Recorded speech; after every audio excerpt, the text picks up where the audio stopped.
Hi there.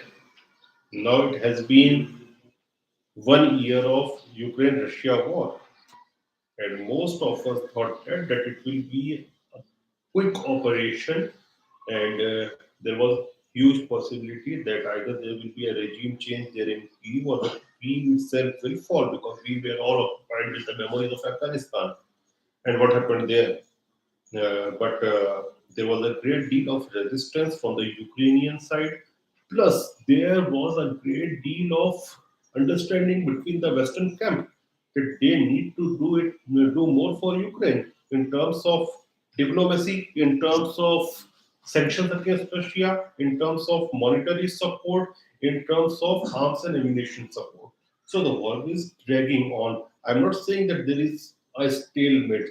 It is somewhat towards Russian side because they have occupied more territories. And if you add Crimea, they have occupied five uh, oblasts of Ukraine. So it is somewhat tilted towards the Russian side, but more or less you can say there is a stalemate with huge cost on the infrastructure and institutions of Ukraine. And Ukraine is surviving just because it is having help, great deal of support from the Western side. The day the paychecks stops coming, the Ukrainian government will collapse like house of cards. Even in late 80s, we saw during the first Afghan war, that is the Russian Afghan war, we saw that the Mujib government it survived till USSR sent the last check. So such regimes basically survive until and unless they keep receiving the paychecks.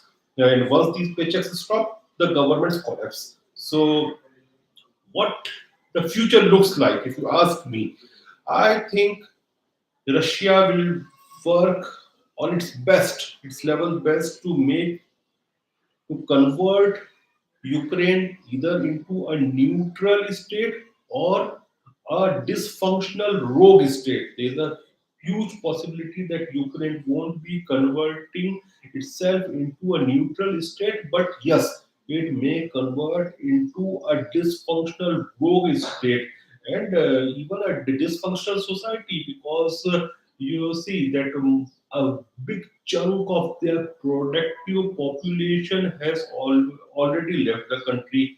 Others are fighting. So, a dysfunctional state or a rogue state or a combination of both. I think it will be a combination of dysfunctional plus rogue state, which will be ruled by all different kinds of cartels having arms and ammunition with them and having their own territories where their own set of rules and laws may be implemented. And this thing we saw even after the end of First World War in Europe, especially in the Eastern Europe, there were many warlords which occupied the territories, not formally recognized by any country, but their sets of rules were there, and they were also having huge chunk of arms and ammunition. So this can be a condition there in Ukraine for a long time.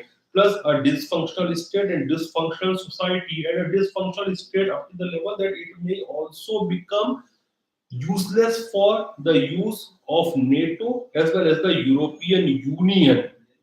And already, as far as the West and Russia is concerned, I don't see that anything in terms of diplomacy will go on in a productive manner because Putin has already announced the stoppage of the START treaty, which was a nuclear weapon control treaty, which was done in the final days of USSR, and then part one of it, part two of it, part three of it, and part four of it. It extended up till the missiles and how many tanks each side should have with them. So it was a good treaty, but he has stopped that. He has not withdrawn completely out of it, but he has stopped. So this shows that in terms of diplomatic dialogue, nothing is going on, and it's a conventional kind of war going on, a war of attrition. As far as the Ukraine is concerned, the fate of Ukraine, you can say, or the future of Ukraine lies in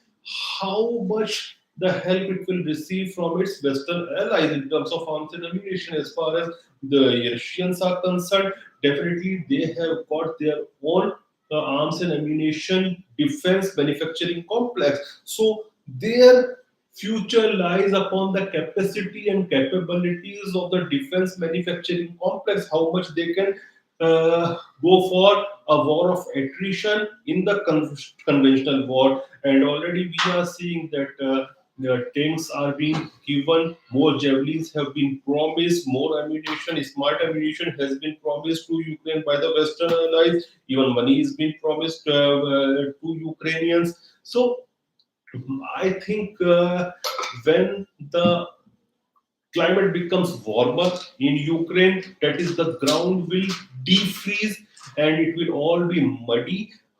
We will see by May or June very heavy fighting.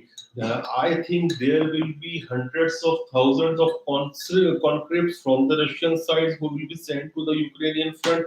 Plus, there will be a lot of support by the Western powers to Ukraine, and ultimately the diplomacy will depend on where the weight of the war will tilt, which side, Russian side or Ukrainian side. But as far as I think, it will be a stalemate again, because what will happen till next winters, primaries will come there in United States of America, and during the primaries, no president can see Ukraine losing or Russia winning. So they will pump in, the United States, especially, will pump in more on arms and ammunition, their theft as well as their weapon systems.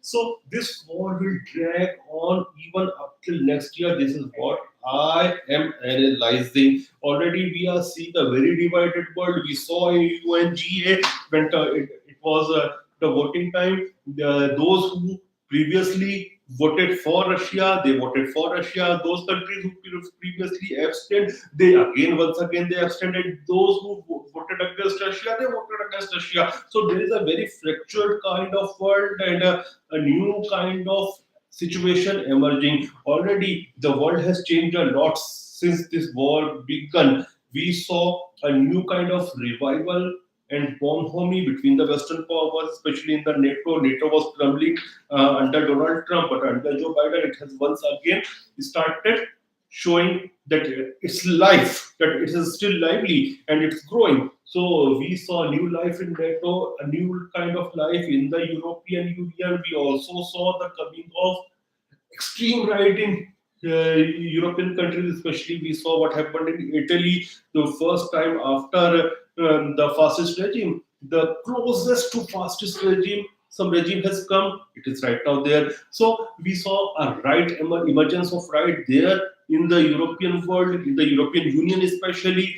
Then we also saw emergence of new powers, like in case of India, India emerged as a new, you can say, a hot spot of geopolitics as well as geoeconomics. We also saw that there is a fraction there between West and China. So these types of things will continue, I think, even this year. And this war, I don't think that it is going to end even in this year, because Russia can't afford to lose this war. If Russia loses this war, you will see that there will be many fragments of Russia, especially the oil producing region, the uranium and all those minerals produced, rare earth producing regions, they will be cut off from Russia. Putin's regime will collapse. So Putin can't afford to lose this war, and primaries will start by the year end in United States of America. United States can't afford to lose this war. So ultimately, what will happen? You will find that by May or June,